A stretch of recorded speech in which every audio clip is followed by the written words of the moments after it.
Hello, everyone, and welcome back to another episode of the CK Sim Show. I'm super excited about this show. We are going to be interviewing Marita Littauer. I may have gotten her name pronounced wrong, but I will correct it once we hop over into the interview with her. She is the best-selling author of Wired That Way, and it is all about personalities, and it is so jam-packed with really cool, interesting things. We're going to unpack it all in just a few minutes. Now, just before we pop over to talk to Marita Littauer, I'm hoping I'm saying that correctly. I just want to ask you, if you haven't already, please subscribe and leave some comments, ask questions. We'll get back to you. And we're going to talk to Marita right after this.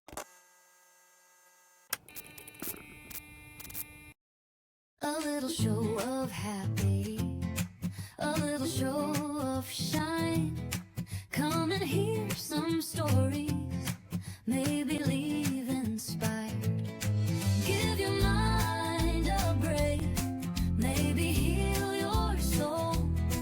Come and spend a while at the CK Sim Show. Marita Littauer, how are you? Welcome to the show. Thank you so much. I've been looking forward to talking with you. I am looking forward to talking to you as well. And I'm happy to report to my audience that I do not have to re-record my intro because I got the name correctly. Yes. So we are here today to talk about you and this book and maybe some me as well, I think now. Okay. Because I'm interested. But I'm interested and but I'm not quite surprised either.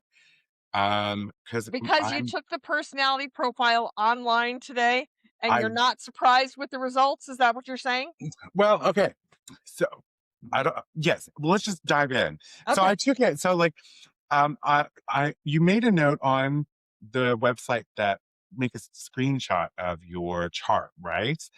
And so I absentmindedly didn't do that, but I kind of quickly took a look and my mind recorded the numbers, the percentages, and I grasped what was the top two, but I hit learn more.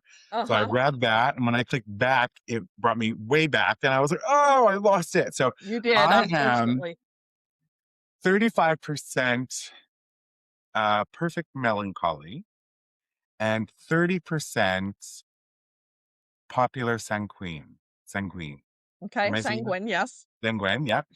And then, but it was 19 and then 60% was that. I don't remember which one Yes. of those two I was. So it was a 19 and 60%. So I'm going through and I'm reading your book. So like everybody at home, this book is available everywhere that you can purchase books. It's a great book and has a lot of cool things. So I'm reading your book and I'm reading. So the popular sanguine, I'm hoping I'm saying it right. Yes, you got it. Is me. Okay. But so is the perfect melancholy. And they're Okay. very close. Like, so they're not, it wasn't like a big percentage difference. Like Yeah, you said they were like 30 and 35 or something like that. Yeah, and they're very close.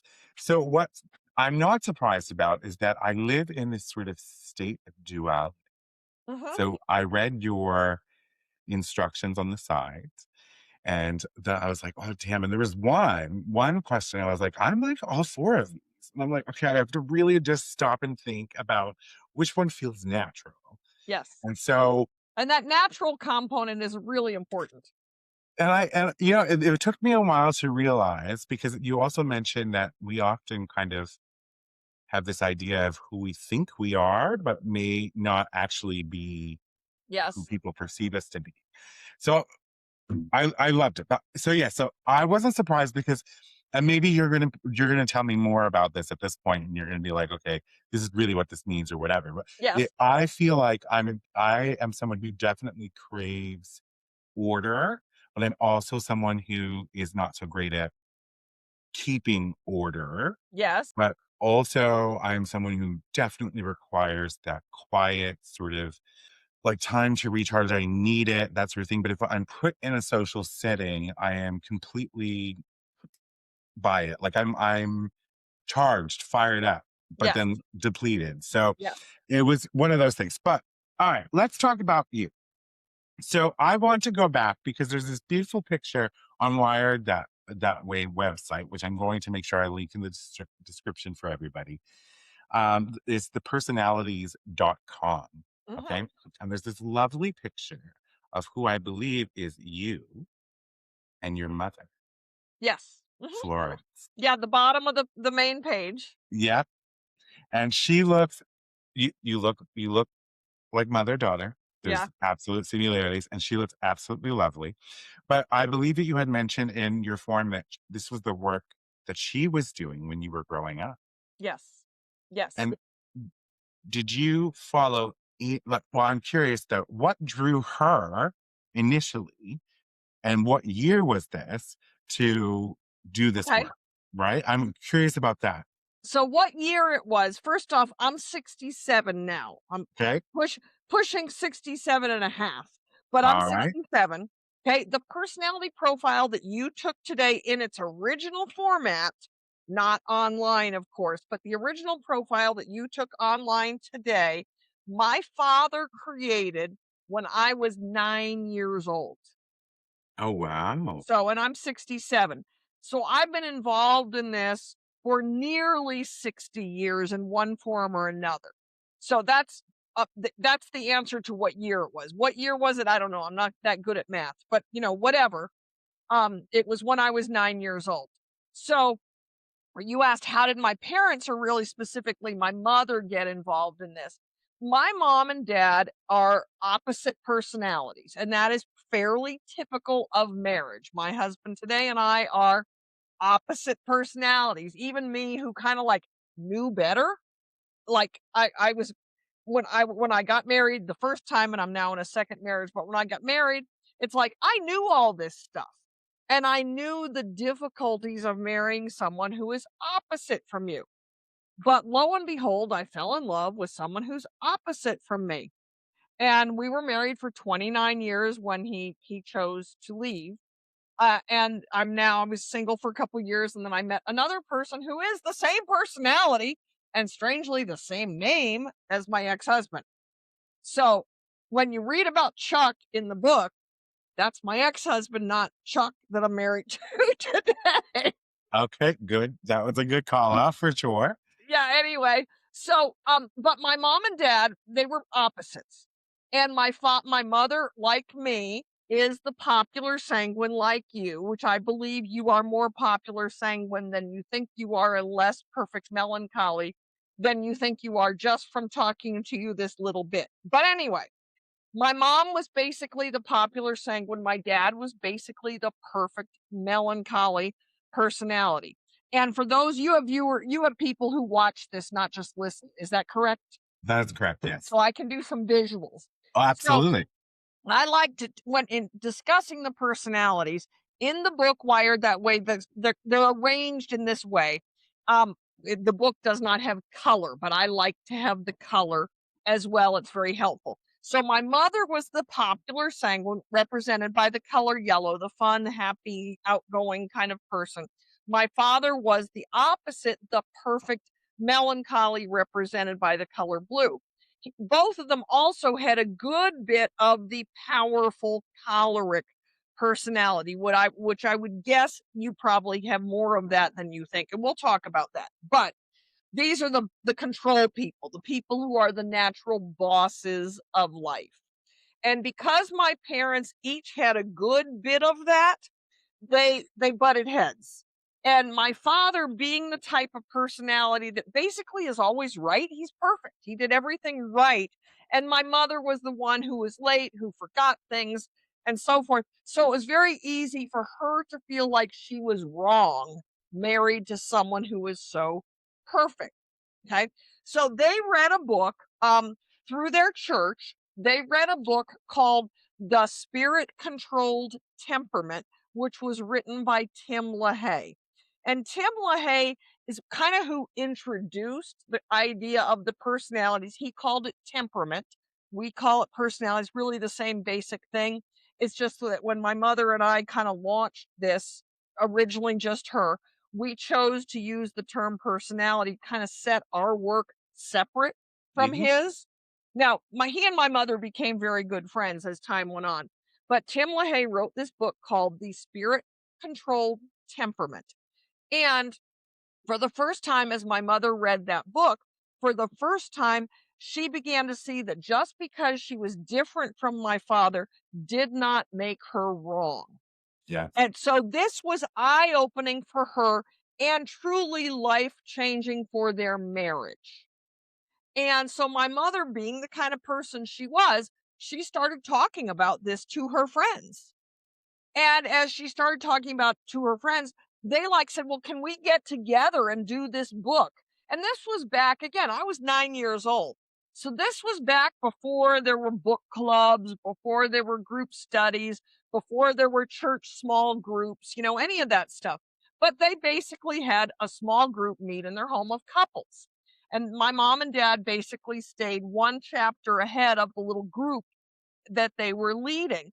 And one night, truly, literally one night, my father was awake in the night and he created in one night that personality profile.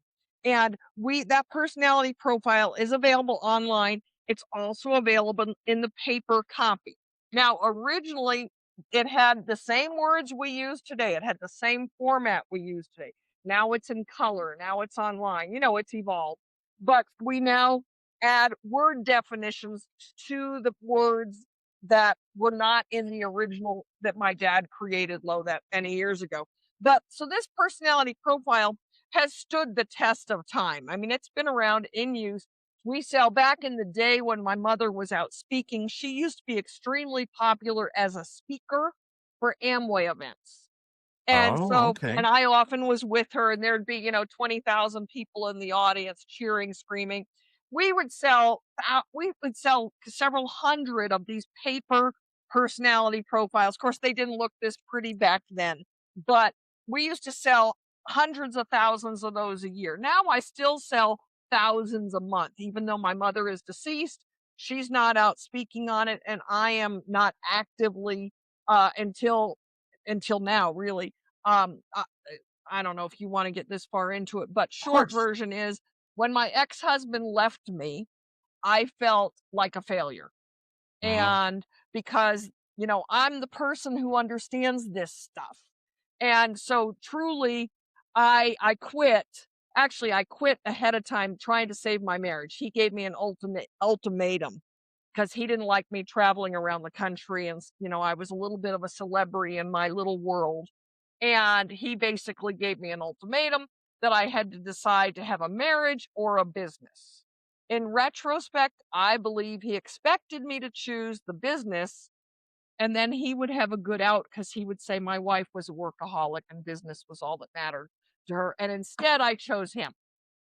And so I walked away from really my life's work in attempt to save my marriage because first off, I believe in marriage. Secondly, I love my husband. And thirdly, what good is all this that I do if I can't save my marriage? So I did what I could to save my marriage and we did stay married for a number of years following that and then ultimately he did leave. But I got a job working in energy, meaning oil and gas. I ran a nonprofit organization for a decade that advocated on behalf of the oil and gas industry. And then I I may be telling you more than you want to know, but you can chime in. So not about 3 years ago, I started a little side project, one of those passion projects, and it is a blog for women over 60 who want to live their best life. And so that's how I signed up for PodMatch, which is how you and I connected, is through an entity called PodMatch. And I was talking about promoting this blog that I've created called The Best Life Project. And suddenly, one day, September or October, I don't recall when, I realized and looked at my book, and I realized that this book was published in 2006 and that the upcoming year, which is now was 2026. So I'm like, oh my gosh, my book has been published and selling, and I still get royalty checks on it twice a year for 20 years. And that's a big deal to have a book that's, Still in been around circulation. that long and that's still relevant. So then I went and kind of switched the podcast pitch from my blog to my book. And so I really have done close to nothing on this topic for almost 20 years. It's very sad. So living your best life 60 plus spelled out.com. I'll link that as well in Yes. your, because that's also a very important work. And I actually interviewed a lady last year. 60 is a good start, and there's a workbook as well. Well, good. I'd love Um, to talk to her. Allison McCune Davis, lovely human being. But I mean, I want to come back to real quick to this is where I struggle, right? So, like, when you're telling me the story of your marriage and he gave you an ultimatum, like, I'm like, well, you should have just chose your business, because if he loves you, then he's going to love all of you and who you are and the vision and purpose and all of those particular things. I believe that, but I'm also a staunch feminist. So I know that I'm biased, right? Yeah. Like, to me, like, I believe that you should be able to have a fulsome, robust relationship. I And mean, I agree with that, but that isn't always reality. true, that's true. And but I mean, I also commend you for choosing him at the same time. You knew what you wanted in the moment. And so you went after what you wanted in the moment. I apologize that you got burned. Not surprised though, just gonna say that point. But I'm happy that you've now met someone who seems to, I hope, be Yes, supportive yes, of your journeys. yes. I just Perfect. say, I've got to go do a podcast interview. I close the door. I'll be back. And he's all good with it. I love this. I love this because I mean, I'm like, you wrote this book and it's 20 years old. It's still selling. It's still relevant. And like the work that you're doing, I love the work that you're doing also on the other side with the women that's 60 plus, like, because a lot of people think like once you reach 60, life is over. Yeah. No, it's not. No, it's Like, like best. yes, these are your prime years. Yes. Like, come Have on. fun. You got to live life to its fullest. Your bag of, F's are usually empty by this point, and you just Yes. kind of lean in to be more your authentic self. All right, so let's get to this book, and let's get to. I don't want to be selfish, but let's talk about me for a moment. Enough talking about me. Let's talk about you now. No, we're going to talk about each other, right? Like, so you had mentioned just a few minutes ago that just a few minutes of talking to me makes you think that I actually would be more of a popular sanguine than perhaps a perfect melancholy. So, what makes you think that? Because it was 35% perfect melancholy and Yeah. 30%. So what I want you to do is I want you to go back and redo it. I'm going to give you a code so you can do it free. When we're done, I'm going to give you a code so you can do it free. And I want you to go back and redo it. And I want you to really, first off, as you and I already discussed, make sure you're focused on your natural self. Okay. Yes, So let me just give you a little example because we've talked about you enough. I'm going to talk about me. So, perfect. but see right there, the fact that you think that's funny, that tells me something. So, no, I've had people say to me, Marita, you are the most organized person I have met. And it is true. I am fairly organized, but I am not naturally organized. But I have had to learn as I've traveled around the country. I have to get on the airplane on time. I have to show up on time. As my ex-husband used to say to me, Marita, there's not a special holding place at airports for sanguines who miss their flights. You know, they don't care what my personality is. The plane is leaving when the plane is leaving. I have people back in the day who hired me and paid me very good money to go and give a speech for this event. And if I don't show up, a lot of people are messed up. So I have had to learn to get organized. Little side note on that, I'm also a hobby chef. And so I have all my spices, which I have myriad.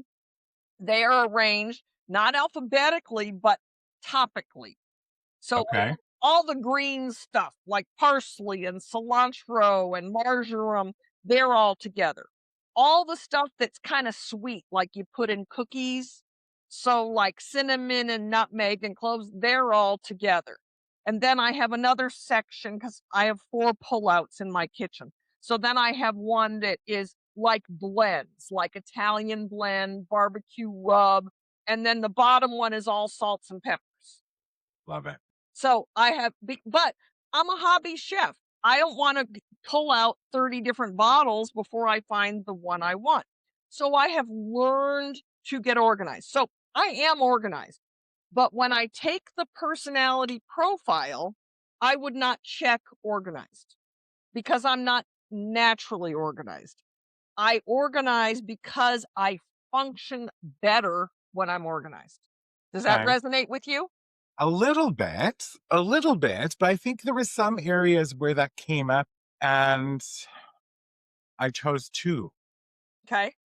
two options because you said that that was Yes, and like I said, possible. I would encourage you to go back and redo it and intentionally try to check 2 on every option. Oh, okay. I wouldn't I don't normally recommend it, but the profile came out like it did, and, when you signed up, you put your email address in, and so it sent you links to that additional information. And one of the pages of additional information, you get the same stuff online that you get in this paper version, but there's a section here on understanding your scores. And in the email you should have received, there's a link that will take you to that as well. And you came out really from what you said, although the fact that you didn't screenshot it or print it like it says is a big red flag of your personality in and of itself. Because you even read it, you even saw it. No, I read it, but for some reason I just assumed that if you hit read more, you could go back. But fine, I accept that. I Yeah, accept that. I That's know, it's but I'm a risk taker, I guess. yes, there you are. That's what I'm telling you. The risk taker is the red. See, I So think you're a lot more that. You're a you know what's lot so there's no interesting? question how much you use your hands, how you're touching your face, how you're laughing and smiling and you're wiggling in your chair, all of that is sanguine. But see, this is this is where what's really interesting. Um, I'm not sure if you can hear my dog, but she's I do. okay. Calm down. I have to keep my door closed so the cat doesn't come and walk across the keyboard, so Hyper. Hey, inside voice. Thank you. Um, so I'm very blessed with I have a very small circle. A very small circle. And one of my best friends tells me that I am they when they first met me and when we were getting to know each other, they thought I was fake. I thought you were fake? Yes, Yes. like acted very fake. And so I've tried to tell them, I'm like, but that's I don't see it that way. Like I feel that there are very two distinct versions of who I am as a person. The person where I feel safe and sort of in a space where I can just be completely relaxed and myself, which is what he usually got, right? Mhm, But 'cause if he's a you good put friend. yes, but if you put me in a social environment or in a situation where I'm meeting somebody new, I am also just very relaxed, but in a different way, and can carry conversation on with anybody. I think most of us are like that. We're our most authentic self with the people we're most comfortable with. True, fair, yeah. When you meet someone new, you don't know if you can kinda let your guard down yet, so while you're still yourself, you're a little bit tidier version. Yeah, well, I don't know, because I think for me, I don't if I'm interacting with my friends or my family, I'm not like this. It's like just I'm I'm just very sort of like, "Yeah, okay, cool," like, just chill, like, but I get such energy, such buzz from connecting with new people. Like, I find you fascinating already. Like, the second we started talking, there was just something that, like, it Yeah, sparked. yeah, And I I'm agree. like, I just, I get so charged by that. And then I get charged by the person who does my editing said, "Can you start doing your announcements before the show?" I'm like, "Why?" She's like, "Because then I don't have to remind you to do it like 3 days later because you're so like ramped up from Yes, that you're so into it. conversation and the conversation ends and then you just go pitter patter off in the house and do your thing and you're on a high, right?" Yeah, So yeah, so you think I am more popular sanguine. sanguine, that's the name. And you don't have to use that word. You can use, and if you've read, I know you haven't read the whole book, but you've read some of it. It's the word sanguine, all the words on the chart, the sanguine, the choleric, the melancholy, and the phlegmatic. Those words are the original Greek words because Tim LaHaye, whose book my mother read, my mother, me, none of us made this stuff up. We didn't create it. These ideas, the basic ideas, have been around for more than 2,000 years. From the great Greek philosopher Hippocrates, he observed that people were different. And when I'm speaking on this topic, I always raise my hand and say, how many of you have noticed there are people out there who are different from you? And of course, they all raise their hands. I said, how many of you work with, live with, or used to live with that person who is different from you? They all raise their hands. I said, how often have you tried to change, or have you ever tried to change that person? Oh, yeah. And then I say, how often has it worked? And they all say, never. And so what I then lead to see what you've observed there are people out there who are different from you. More than 2,000 years ago, Hippocrates, the great Greek thinker, he observed that as well. And he tried to figure out what made people different. And his original observations with limited medical or scientific knowledge were really closer to accurate than we thought because he concluded that we had different fluids in our body and that's what made us behave differently. So anyone that knows, has a medical background at all, knows that the term sanguine has to do with blood. And of course, phlegmatic, which is this one, has to do with phlegm. And that's the slower person, not mentally slower. They're the more chilled person. That's a better term. But so now we realize it's DNA. And that's why I say Hippocrates was more close. He was closer to right than we used to give him credit for. But that's where those funny sounding words came from. But I like to tell people, if you want to use just the colors, or you want to use the modern day adjective, or you want to use the popular sanguine together, that's fine because what this whole study is about relationships. It's not about labels. Call it what you want. And there are different systems out there that are somewhat comparable. I think we address some things that other systems don't that make ours better, but it's my system. So I think it's better. But there are some other systems out that are somewhat comparable, and they use different terms, and that's okay too. The main thing is it's about understanding who you are, and then being mature enough to adjust your approach to other people. Now, you mentioned at the beginning that you're a consultant. I'm sure when you're working with a client, you are smart enough to tone down if your person that you're dealing with is clearly the perfect melancholy person, you're going to dial it back a bit. But if your person is more popular sanguine, like, you're going to have a really good time with them like you and I are having right now. Absolutely. So Absolutely. that's one of the great things when you can understand the different personalities and you care enough about that relationship. And the care is a big deal because, like the kid serving you a hamburger at McDonald's, you don't care enough about that person to adjust your approach to them. But your clients, your friends, hopefully you do care enough about that relationship to be able to identify what their basic personality is and then to adjust your approach to them to give them what they need. And so I went off Very on a much. tangent. No, I love it. It's very much what I do on a regular basis, right? So I'm a transformation consultant, so I work with transformation. So we're taking people out of the hardened ways of things that they used to do, and we're trying to move them into like whole new way of doing business, whole new processes, thought patterns, everything. And so you meet every type of Yes. personality in that section. And what is good for one will not be good for the other, right? And you have to, like, while I didn't have these names or these colors or things like that, I I know now, say post 35. I've known this maybe longer than since I turned 35. You've been working in this for a while and you're an intelligent human being, obviously, and you've made some observations. Yeah, everybody's different. Everybody's different. Like Yeah, it, and you know, I know not for those who can see, that's why I have my little prop here of the color wheel because not everybody is just sanguine or just choleric or we have a blend of the different personalities and the colors.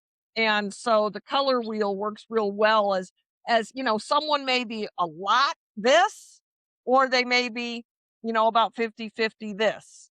And so there everybody is different, but when you can identify some basics of their personality, and the first part of my book, I think it's chapter 2, is maybe it's chapter 3, I think it's 3, is the visible clues, is what to watch for in the people you're dealing with. So if someone is selling to someone and they walk in and they see stuff all over the desk and old food wrappers and so forth, they know they are not dealing with the perfect melancholy personality.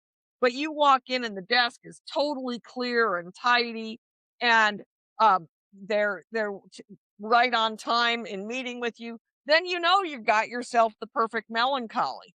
And they don't want to hear stories about your children, at least not up front. Once they get to know you, they might, but they want to stay, really on schedule and on point. you just made me think of something. We're gonna get really deep and philosophical here. So my score was 35% perfect melancholy, Uh-huh. and then it was 30% popular sanguine. So that example that you're just using is me. Like when I'm sitting down, if I'm receiving someone, everything has to be perfect. If I'm sitting down, I have it actually also depends on the day, I suppose. Like certain things have to be in order. They have to make sense around my desk if I know I want to focus and I want to be able to do like all of these things. So I have been for most of my life a absolute clean freak. And I just had this weird epiphany because you had mentioned earlier, like we talked, I saw it in the instructions about learned behavior and natural behavior, right? My mother was a clean freak. And You have had an epiphany. so are you saying my, oh, okay, I'm having wait, so are you saying that my perfect melancholy could actually be a learned behavior? Because my mother, like, while she's never been diagnosed, she's textbook OCD when it comes to cleanliness and order. So like I have memories of like being a child and like she had lots of these little like Royal Dalton type ornaments everywhere, and every day they got dusted Every and every day. and oh every day. And the floors were washed and things were cleaned and things were dirty, and like I still have a lot of that in me, but like I also at 45 might have some health conditions that I have to go get checked out, but I have lost some of the energy to be able to maintain that level of sort of perfection in my house. But now I'm just like, when you're saying that, I just assume that was naturally who I was. But could it actually be Yes. that this is learned Yes, behavior? and it could be you learned that because that made your mother happy. Hmm. Your mother was pleased with you when you kept things clean. I would venture to guess, and I don't know you obviously other than this lovely chat we're having, but I would venture to guess that when you kept things at home, when you kept your room perfect, that mother would say, "That was very good. You're a good boy." Hmm. This is fascinating. Okay, because I, there are things And I'm like, letting me just do this with you on the air here. I'm like, I need there to this. But so my mom will often tell me like she feels most comfortable at my house because It's clean. it's really clean. Like she can look in corners and the corners are clean and the blinds are dusted and all of those particular things. And I do get a sense of pride and or like validation Yeah. from being able to hold that title. And now I'm like literally thinking, is this conditioning from being a child? And it's actually not natural for me. And this is learned behavior. You don't, it doesn't mean you have to be a slob, Nat. It doesn't mean, No, of course not. But but like yeah. I always hold myself and my house to See, such both high. of my husbands are perfect melancholy. They like things clean. And if you could see my house, you can look here, but that's because I looked at some podcasts I did and it looked bad, so I cleaned it up. But but you could look at my house and I mean you can't eat off my floors. No, you definitely cannot eat off my floors, though I do. I believe in the 5-second rule. But um but you definitely could not eat off my floors. But my house is always tidy because the men I've been married to, that's important to them. My husband, now one day I had canisters on the kitchen counter because that's what you do. You have flour and you have sugar, especially when you cook a lot. And he one day said, "Do those need to sit out there?" And I'm like, "Well, no, I guess really they don't." And so I changed my system and they don't sit out there. My kitchen looks very tidy and I do like it that way. It's just, it's not, I don't do it really for me. Mm, I do it because it's important to him. fair. So my house is tidy. I wish you could see, like, well, maybe you can see it. Let's see if I can do this, if I can do it well. See, like, there's my desk on that side. There's my desk on that side. Well, anyway, that wasn't a very good illustration, but uh-oh, what have I done? Nope, I still see you. Okay, well, I don't see you. There, now we're back. Okay. Okay. Anyway, So like this is pretty indicative of what my house will look like on a regular day. What I've noticed though, what's so interesting, and this is not a therapy session, but it's been something that's I need to have therapy about, is that I just can't keep up with that level of perfection anymore. Like I feel so overwhelmed by it. yes. Last 2 years, it's just been like, oh, there's so much to do. There's so much to keep up on. I need And maid life or is more something. interesting than that. Well, it is, absolutely, and, like, one of the cool things that happened recently for me, and this is so off topic, but, like, my best friend from Newfoundland was coming. I'm lucky I have 2 in life. These are my ride or dies. She came up to visit me from Newfoundland, and I was going through, and I felt like I had absolutely so much work to do. But then, like, when I actually stopped and went to clean my house, I'm like, "Oh, it wasn't that dirty." Like, it really wasn't dirty at all. It was just very mild things that needed to be done. So, yeah, so okay, but that's a revelation for me to unpack with the therapist in the Yeah, well, future. I I'll do just think that there's from what you're telling me that a lot of that um, level of tidiness, the expectation of that level of tidiness, is because you were trained that way. so that's learned behavior then. Yes. Yes. That would so See, bleed into another so little component is those of us who are the popular sanguine, we are the natural pleasers of life. yeah. We want you to love us, to touch us, to kiss us, to hug us, to tell us we're wonderful. And if we have to change to get that affirmation, even though it's subconscious, we will do it. Mm, I have a I've story done in the that. I've book. been there. I have a story in the book that I like to use um, of a friend of mine who tested out sanguine melancholy. And I knew her and we were very good friends. And I saw her as sanguine, just like what I'm telling you. And as she and I talked, just like you and I are talking, she told me her father was a pastor So in is a mine. very strict denomination. Okay. And he told her, well, I don't, he maybe, it maybe was subconscious, but she would have to sit on the pew in the front row at church during church. And if she would wiggle, she would get in trouble. And she's a little kid. She's gonna wiggle, she's gonna wiggle in the pew, but she would get in trouble. And so the only way her father would give her that affirmation was if she sat like a perfect little girl in the front row at church. Then she told me she remembers one day They were in the back seat of the car, and you remember, I don't know if you're quite old enough to remember this, but we used to have huge back seats with no seat belts. And she and her sister were horsing around in the back seat, just playing, just like kids will do. And her father turned around and said to her, "There is no place in the Christian life for frivolity." So now, subconsciously, does she learn that not only is who she is naturally okay with dad, but who she is naturally is not okay with God. And so the person I see in my life has some real perfectionistic issues. She's very perfectionistic because that's how she got approval.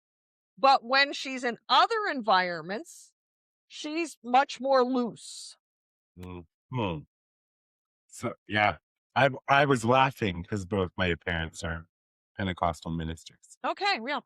Yeah, so They were. still, yeah, I think that's a very close mix to Pentecostal, like with their beliefs and core values. I think. Mhm. Um, so you have that sort of regimented upbringing, um, that sort of thing with when it comes to religion and how you're supposed to behave and that sort of thing. And I guess what's also interesting that you're talking about this, um, like I totally will take the test again, the profile again, because I'm having revelations because I had to hide who I was naturally for survival for my whole childhood, right? Because Mhm. I'm a homosexual, I, have been I for. was going to guess that. Yeah, I'm like, I always say, I'm like, when people, so only a few times in the recent years that people were surprised. I'm like, what? I mean, feel like I wear a billboard on my head. Like, I think it's obvious. But so I had to hide who I I did not think was. it was obvious, just for the record. Okay, fair. But yeah, so I just, you know, so that's another, I guess, that could be contributing to maybe, hmm, I am interested. Yeah, in doing it. I don't even care if I pay $4 again because I'm like, no, So I want this to is do. a total side note. Okay. Have you read it's brand new book? And if you haven't read it, you should, and you should have him on your show, although I don't know that he'll do a podcast. But that's what friends are for. Wade Rouse. I'm not sure if that's how you pronounce his last name. I Anyway, mean, what? Nah. it takes place in Palm Springs, California, where I just was last week.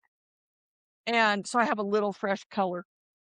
And it's a play on Golden Girls, and it's for gay men who are not in relationship with each other other than that they're friends. Yeah, And the four of them live in this house together, and it's a very touching book. I would love to read that. I would. I absolutely would. And the reason being is because I'm Side note, only, but as a side note, yeah. But wired this way, I was 20 years old. yes.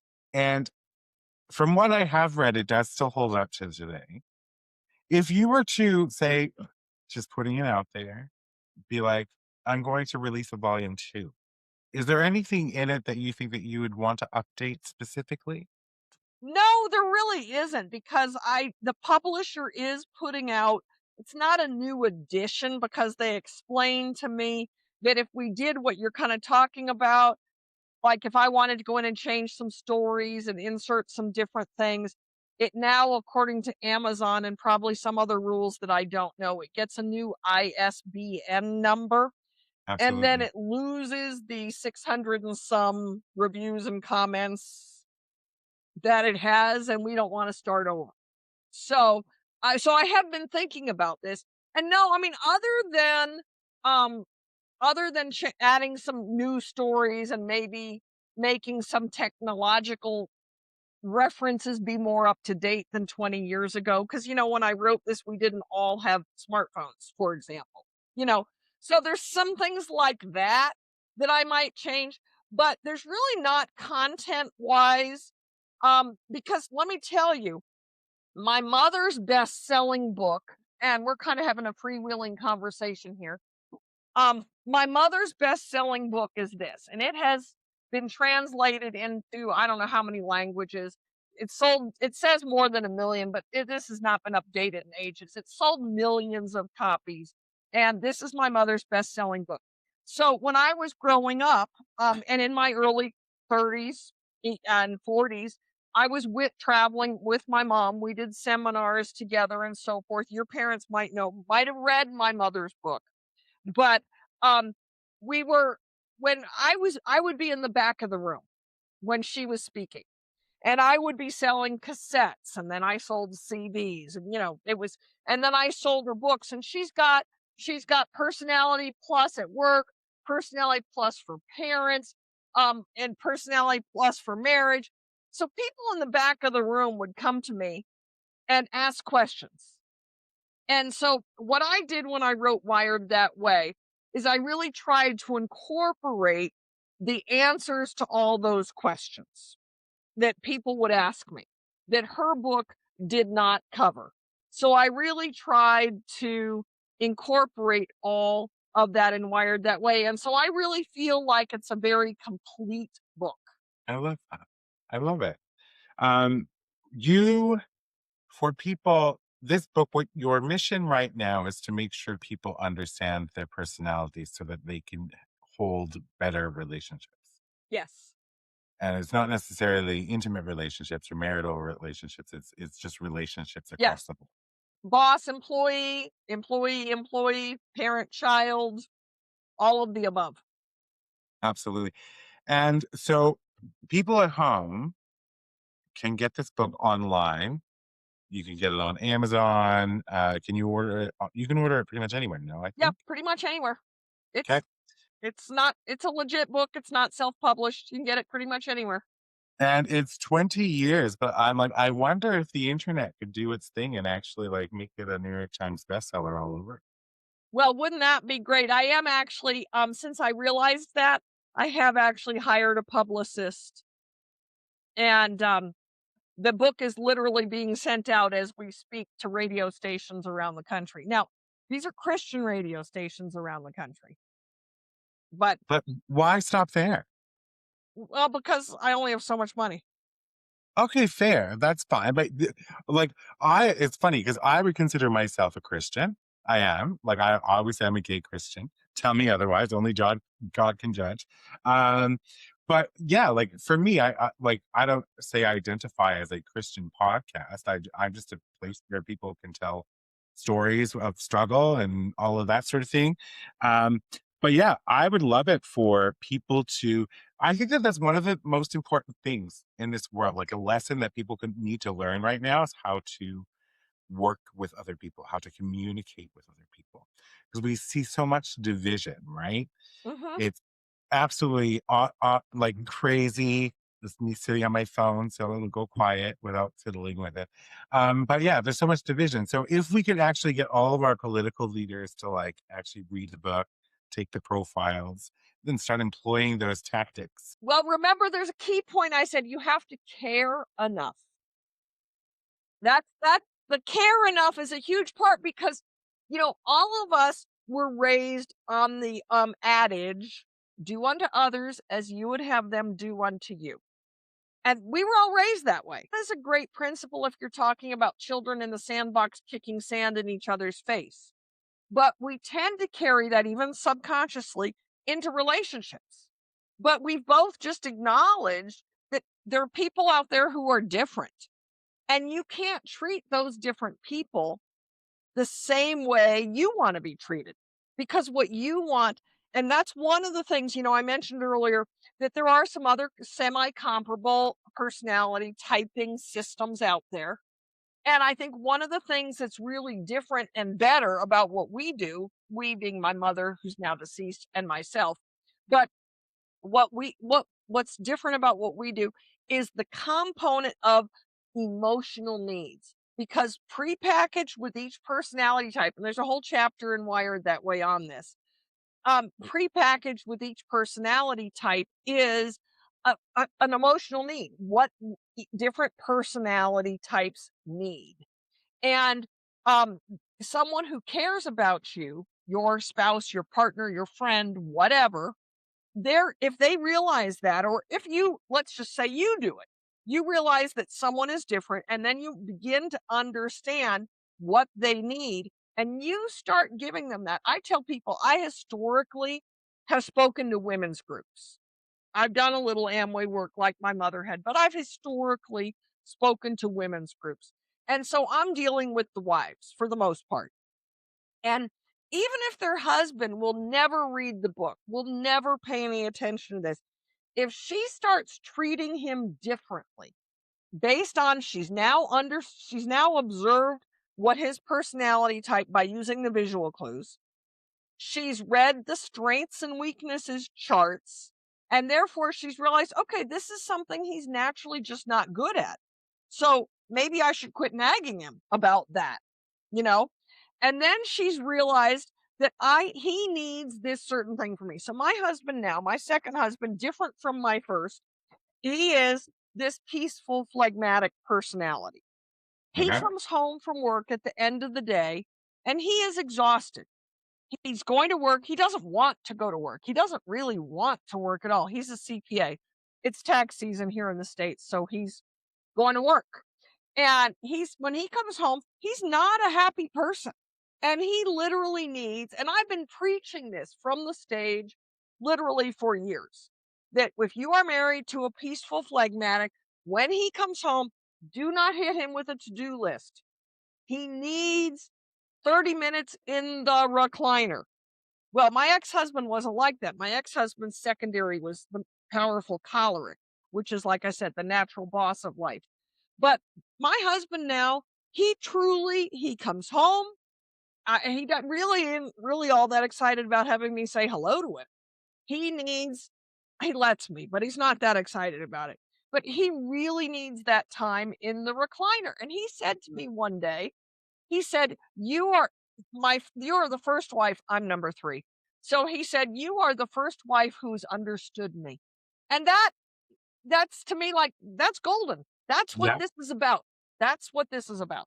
it is. And since that, I love that you called out them being the having to care because that is an important call out, Yeah, right? You have to and we care don't about. always. And sometimes I know plenty of women who've been married 30 years, had a miserable marriage, and at this point, they're like, "You go do whatever you want." They stay married. One of my dear friends is like this. I don't really know why they stay married except for she believes in marriage and doesn't believe in divorce. But, she's just like, you go do your own thing, I go do my own thing, and the care element is no longer there. Yes. Yeah. We see that a lot. See it a lot. Um, but yeah, I like this. I like this a lot because the part that you're talking about is discovering what it is they need. And if you can give them what they need. And so like it's so interesting that you also brought up that adage about, do unto others as you would do have them do unto you. I don't think I ever took that in the literal sense, like treat people how you want them to treat me at the granular level. Right? Right? I've always sort of been high, like just the 50,000-foot view of it, because every person's going to be different. So, like, in my mind, I always treat people like if they tell me something, I believe them, Yes, right? I'm with They're you. going to give you clues. People are going to show you, if you're paying attention, what they want, what they There, what need. you just said, if you're paying attention. Well, yes, you have to be paying attention, and that goes into the care part too, right? Because Yep, it all yep, plays together. But they will tell you, and so like if you listen and you give that to them, then you're giving them what they need. But then I think the other side of that coin is you might end up in the wrong sort of relationship, and they're not listening or yes. they're not Well, caring. I mean, obviously, for if you're like in a dating stage, then you can do something about that. That Absolutely. you know, that's a big red flag. So Is maybe I think what we should like your publicist should be like before you tie the knot, you must do the wired that way profile and then see see work this into your I'm looking around marriage my plan. desk because I'm wondering if I've got the copies of the interview questions that he put together that he sent me. If he has that in there, but I think he does. That would be a great way of like that's another angle for publicists. So everybody home, wired that way, go buy a copy. You're gonna also want to head over to it's very easy to remember. The personalities, that's it.com, right? So go there. For $4 USD, you can purchase the profile. Like you The take your online pictures, profile, paper copies are $5. which is not a big difference. So like if you're more tactile and want the paper, you can go that route. Although, does the paper copies like add it all up for you, or do you have No, to no, add? you have to do this, transferring from the score from this, and then you have to take it to the score sheet. You got to go back and forth. And then the word definitions, you have to go back and forth. Where on the electronic one, the word definitions are right there. Yeah, And it when you're does. done, up pops a bar graph. Yeah, so it's only 40 questions, y'all. So it's not even like a massive amount of time. But I will say, take the advice that's on the side. And if you're unsure, reach out to a loved one or a friend and ask them. Because I could have probably gotten a more, um, like, I want to take it again because I'm curious, right?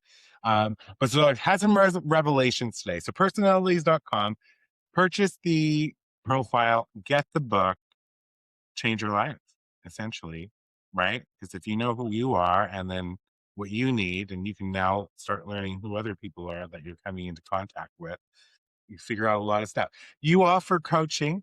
People that do coaching. Okay. What I do last year, I created. I spent most of the summer and into the fall creating an online personality training certification course. Yes, I saw that as well. And so many of the coaches that we have offer, I mean, not many of the certified personality trainers we have do offer coaching on a variety of different areas of emphasis. Oh, I love this. Okay. And all of this can be accessed actually through that website, Right. And there's personalities.com. a lot of the podcasts that I've been doing, and I will add yours, of course, are available with links there. And then There you are go, some there's a lot of free material available there. My mother's best one of her most fabulous presentations is available free in the resources section, and, it's available. awesome. And you can actually set up an account, everyone, to do that. Now, but I also want to give a shout out because I know we're looking at Wired that way, but I also want to give a shout out to Living Your Best Life 60 the number plus spelled out.com, which is also a blog, and it's all about women thriving in their 60 plus Yeah, years, which is what they should be doing without question. and I'm gonna look Uh, up what's her name? I'm gonna look her up. 60 is a great place to start. Allison McCune Davis. Okay. Lovely woman. I think you both will absolutely get along. I don't think that she's a sanguine. I think that she might be. Well, actually, I'm curious to know what you would. What you. I don't want to go around diagnosing people. I'm gonna Um, look her up. I will look her up. yeah, but she's a lovely human being, and I think you two would just get along very, very well, especially if you're in that side of like kind of work together. So yeah, so get yourself a copy of a book, do the profile, learn more about who you are, and yeah, what's next for you? What's next for me? I'm just dedicating this year to Wired That Way, and it would be great if it became a New York Times bestseller, but I really hope that it can reach a lot of people. Yeah, let's speak it into existence. So What's literally next, though, is I'm going to go cook dinner. okay, so right now, I just want to speak this into existence. So I am talking to author Marita Littauer, the New York Times bestselling author of Wired That Way. You're so Thank you sweet. for being on the show. It And has for been so fun. It has been so much fun for me as well. And for everybody that is out there watching, until next time, get out and live your wildest dream.